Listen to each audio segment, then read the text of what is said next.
we wanted to expand our educational programming with the Sioux Falls Jazz and Blues Society. So what we thought about doing is reaching children, getting them exposed to jazz music at an early age so that they know it's out there. We're going to talk about jazz today.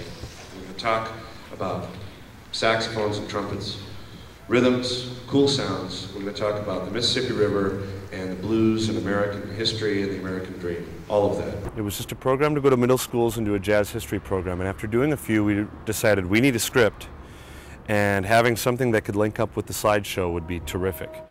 And we started thinking we need to do more than just play tunes. We need to relate this to subjects that the students are learning about. We're a rather new nation, made up of people that moved here from somewhere. We're adventurers, we're explorers, we're tinkerers. We're not afraid to try new things and mix stuff together. We got down to a set of things that from history that we should maybe tie into the program and how jazz fell into that curriculum outline. And it works really well. We start with the 1900s and the culmination of jazz in New Orleans, and we work our way through, you know, the civil rights movement, and we really hit on those diversity issues. Blues songs, they express the stories and the emotions of people that moved to this country from Africa, African Americans. Some moved voluntarily, many did not. They had hard lives, and the songs expressed that and also expressed hope and a survival spirit. All of a sudden, schools had interest in us playing for their entire student body, because this is a program that goes beyond the borders of musicians. It's just good for young people to hear, period, whether they're in music or not.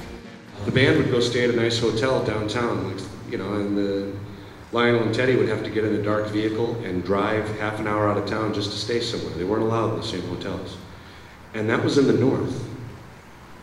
You can imagine what it was like in the South, where they weren't even allowed to play. It was against the law for bands of mixed race to play concerts in the South in the 30s in this country. The first full year of the project, we did 25 schools, played for 7,000 students. And this is our second full year, and we're going to again probably play for 7,000 students in 26, 27 schools.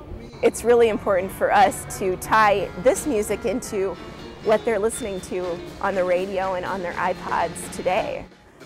Now, you know how today people will take a Stevie Wonder song that was written in the 70s and they'll keep the parts, they'll add a little more bass drums so that it sounds huge in your car. And then they'll rap over the top of it. You've got a new hip-hop song, brand new song over the old stuff. Well, it's musical sampling. Jazz and blues have developed into rock and roll and hip-hop and all of these popular forms of music now. And a light bulb comes on with these students when they hear that lesson, that part of the lesson. Well, I learned a lot about the musicians and the artists, and I knew that New Orleans was the birthplace of jazz, but I didn't really know how it got there.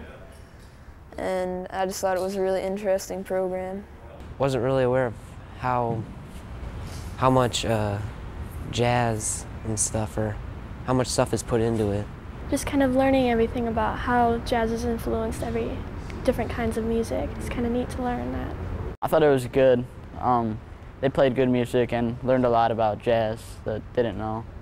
I looked around the audience during the performance and people were mesmerized. They could not believe all the intricacies and the intermeshing of the different disciplines at school here that we teach that all come together into this musical experience we had this morning.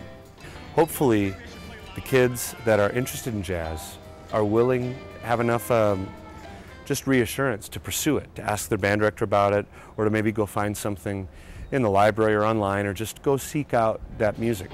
Where are they going to get the opportunity if they aren't shown an example of how to do it? So that's part of the idea.